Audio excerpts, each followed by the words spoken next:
Flathead's only local sports talk show, The Nach on Sports. 6 to 8 weeknights. Only on 96.5 and 600 KGEZ. Here's your host, Anthony Nachreiner. Welcome back to the Nach on Sports. Joining me in studio, just like he does every single Thursday, talk some Seahawks football, is my good friend Brandan Schultz from the Seahawkers podcast. Brandan, I hope you're doing well, man, and I hope you got your Christmas shopping done. I'm getting there. You know, we still got time. I mean, it's Thursday. You're cutting it close, man. You're cutting it close. You only got 5 days. It's mostly done. Fair enough, man. Well, fair enough. I'll tell you what, though, the Seahawks could have used a bit of a Christmas gift on this past Sunday, unfortunately. What did you take away from the loss for the Seahawks against the Niners, man? Yeah, we were not getting a whole lot of help from whether it was the elements of the rain, whether it was the elements of the field conditions, whether it was the elements of the referees. Not a whole lot of help for the Seahawks in this road game against the 49ers. And gosh, that was the first time that they'd lost to them since, I think, 2012 or 2013. Wow. They lost a road game. The only time I remember a loss to the 49ers were when Colin Kaepernick and Frank Gore were still on the 49ers and Patrick Willis. So that tells you how long it's been since that 49ers team's been together. Yeah, I would say so. And that's the interesting part about it, too.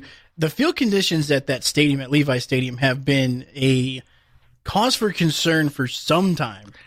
It's been a cause for concern back since the 49ers were in San Francisco. I was on the Better Rivals podcast with the San Francisco guys this last week, and I was giving them a hard time about how terrible the field conditions are.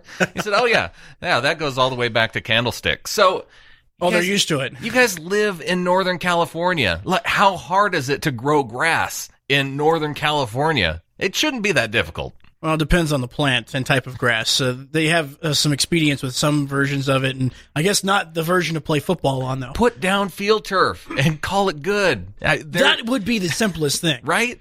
It wasn't just Seahawks players that were getting injured and falling down and making for bad football. It was 49ers players, too. Ahkello Witherspoon went down early in that game. He was the first guy to go down in that game for the 49ers. And by the way, Brandon, just in case you didn't know, the college football national championship game's going to be played at that stadium, too. Oh, jeez. Move it. Don't do it. I wish, especially considering the fact how likely it's going to be we're going to see two East teams playing out West. Yeah, that's going to be interesting. But, yeah, again, just funny to make fun of San Francisco and the fact that they can't – it doesn't matter whether it's Oakland, whether it's San Francisco, field conditions, stadium conditions, they suck. And I can blame it on all those things, too. And I think what it did, it really equalized these two teams. Right. And it allowed for things like mixed extra points, a kickoff return where our kicker doesn't even get in the way on his way to the sideline. He's only 40? He can fall down and make the guy jump over him to at least slow him down. Like that would at least do a little more. Come on, Janikowski. Pretty much. But for you, man, listen, 2 weeks ago, Seattle just trounces this team. For you, in terms of the football stuff, what changed? What was different about San Francisco, or did Seattle play down to their competition? I think it's a little bit of both. Seattle does play up and down to their levels of competition. We've seen it in so many close games with the Rams this year, a close game with the Chargers. You know, they played these top teams very tough, and you know, even on the road against the Bears in week 2. So that's one thing that I have to look forward to, is that they are playing up to their level of competition, which is a good thing going into the playoffs. But it is a little bit concerning too of the defense that can allow a 49ers offense and a third-string quarterback to just march down the field at will in some points of the game. And the penalties is a huge concern. You know, as much as we complain about the Shaquille Griffin pass interference call, whether or not, a couple of those holding calls were legit, most of those, they committed 14 penalties, and at least 10 or 11 of them were legit. So you can't complain about that much about those 2 and 3 calls where you go, well, was it really or was it not? Mm-hmm. You can't commit 14, 15 penalties. And one of those drives, they had 3 15-yard penalties that just allowed the 49ers to march down the field and kick a field goal. Yeah, you can't really do that stuff. Doesn't matter what level you're at. And yeah, like I said, it's which is interesting though, because it was funny. I was watching something with Dean Blandino and Mike Pereira, and they were wondering if referees were getting too technical into the game. And because they were looking back at that Chiefs-Chargers game from a week ago and some of the ticky-tack calls that are going on there. But it is something that's interesting to kind of take a look at, because I'm wondering, are we getting to that point where they're just getting too technical for calling penalties and things of that nature? I think so, because a lot of those penalties I look at and I see, holding calls. If it's blatant, call it. But if it's in the margin, same with pass interference. Let the guys play a little bit. We don't want to see a game that has 14, 15 penalties on either side. And you can't tell me that there are that many. Just with the way they called that game, you can't tell me there weren't a couple plays on the 49ers end where they weren't holding at a similar level. When you get that technical with it, it makes it harder to be consistent. It really does. It really does. And that's going to be something that continues to be an eye that I'm sure people will be watching as well. Along with that, Brandan, for you, where's the blame fall on this game on the Seahawks side of things? It's the offense, defense, Pete Carroll. Who gets the blame on this one? It's really hard to pass along blame in this game because there's so many things that I point to. A lot of it is credit to Kyle Shanahan and the way that they changed their scheme going into this game. They had that expectation of the Ken Norton blitzes coming from the last game because they were so effective. And so they were able to scheme around it in this game. And yeah, George Kittle wasn't a huge factor. The Seahawks, I felt they double teamed him well. But what it ended up doing is it ended up leaving Selleck open. And on so many throws, especially early on in that game, they were throwing to guys who didn't have a Seahawks player within 10 yards of them. And then you add in the field conditions and you see Tedrick Thompson slipping down, making tackles, and you had Bradley McDougald go out early. That was a big part of it too. But Russell Wilson isn't without blame either, because there were moments of that game he had Doug Baldwin wide open in the end zone and sailed it over his head. He didn't have to put that much air under the ball because Baldwin was wide open. There was another play down the sideline to David Moore where Russell Wilson threw it up to him. It was a 50-50 ball, went incomplete. Doug Baldwin was wide open next to him, it within the same area. So I put a little bit of blame on him too. Fair enough. Plenty of blame to go around with Brandon Schultz. It is sad to say this, Brandon. We're at week 16. I know the playoffs are close, which is exciting because obviously your team's still in it. My team's been out of it for the last 5 weeks. But it is kind of sad that the football season's coming to an end. I hate this time of year because we know the NFL season's coming to a close. We only got, depending on who makes it and everything else, 6 more weeks. I don't know how it happened this fast. I know. But I am a little bit excited going into. There were a lot of Seahawks fans who weren't expecting the playoffs, and despite a tough matchup coming up against the Chiefs, and there's another matchup in week 17 against the Cardinals, I think the chances still for this Seattle team to make the playoffs are good. It would have been nice, though, to lock it up against the 49ers, because that's all they needed to do was win that one game. And now this week, even with a win over the Chiefs, it's like there's all these conditions. Like if they beat the Chiefs but lose to the Cardinals, there's still a way that they could miss out on the playoffs. And it's just too confusing now. Here's the thing, Brandon. If you guys lose to the Cardinals next week, you have no business being in the playoffs. I'm just going to say that right now. Okay, good point.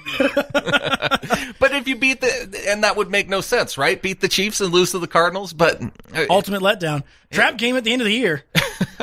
Well, we've had so many trap games now. The 49ers game before the Vikings game was supposed to be a trap game, and then they beat the Vikings, and everybody's like, oh, well, the Vikings are washed up. Now everybody's talking about how the Vikings are good again. So every team that the Seahawks beat, they're all of a sudden bad until they're good.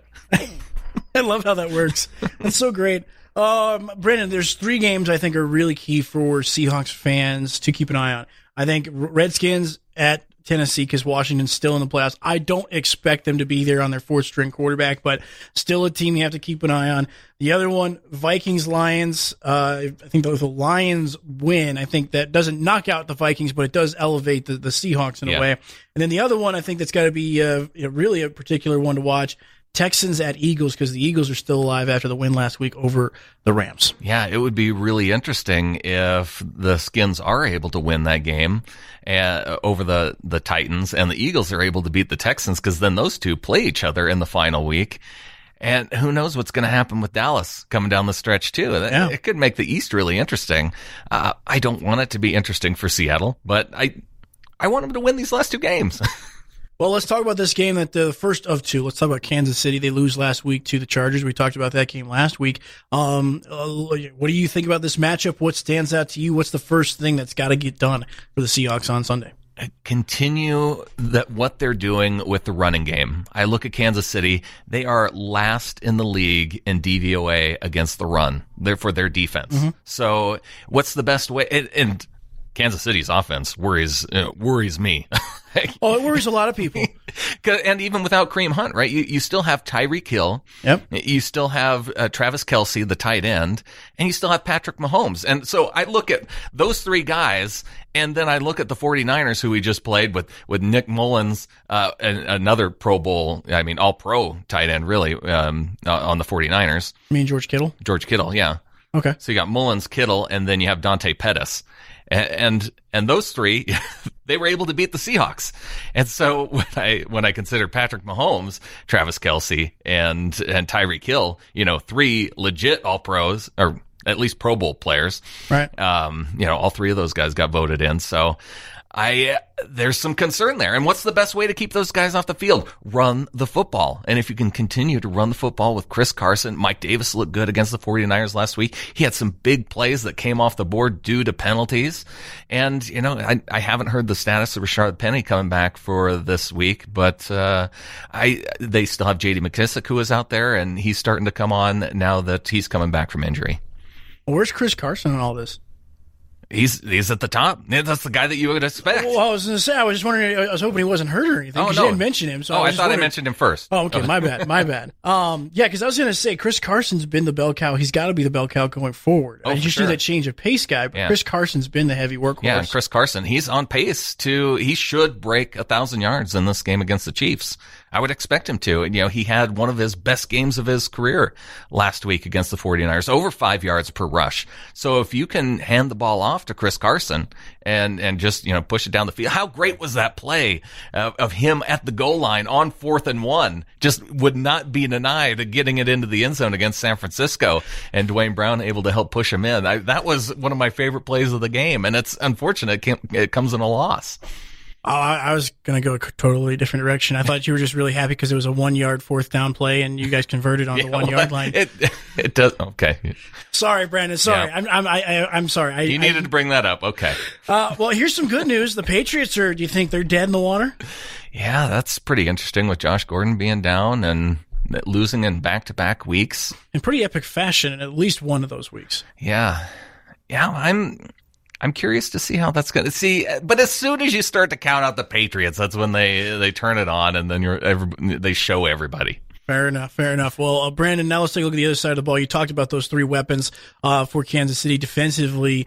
Do you expect Norton to bring the heat to try and get Mahomes off his rhythm, or do you just allow the front four to get going and drop 8 to try and do your best job of making Patrick Mahomes find some tight windows?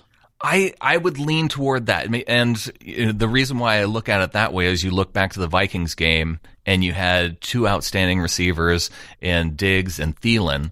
And that's what they did. They brought in an extra defensive back. Now, I don't know if you need to bring in an extra DB when one of those guys is Kelce as a tight end, because I think you can use your safeties. But I do think that you have 2 receivers that you really have to worry about in Hill and Kelce. And you maybe don't focus as much on the running game, and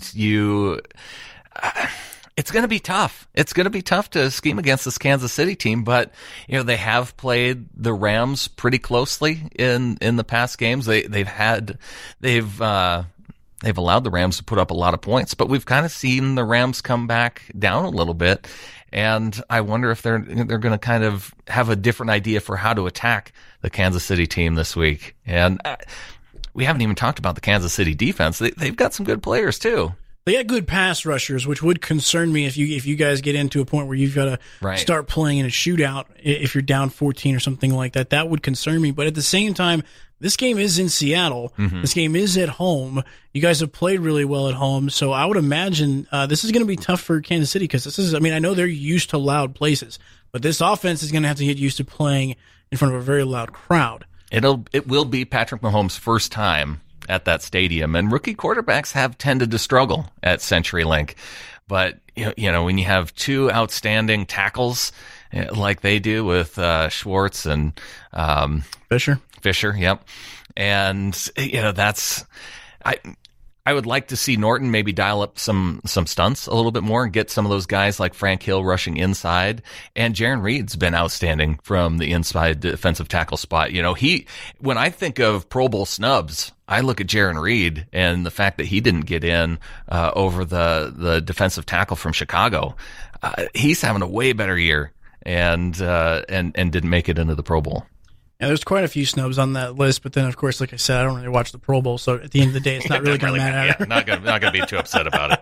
I feel bad for the guys, though. I would feel bad for them, but it's not like it's just a free trip to Hawaii. Yeah. Or no, it's not even to Hawaii anymore. It's down to Orlando and Disney World. I keep forgetting that's actually in Orlando now. Brandan Schultz joining me here on the Nach on Sports from the Seahawkers podcast. Brandan, if they want to catch the latest episode of the podcast, how can they do it? Check us out, Seahawkerspodcast.com, or you can search for us in the App Store on your iPhone or Android device, and also catch us on YouTube or Spotify. Brandan, always a pleasure to have you on the show, man. Looking forward to chatting with you again next week. Hope you and your family have a very Merry Christmas. You too, Anthony. Go Hawks.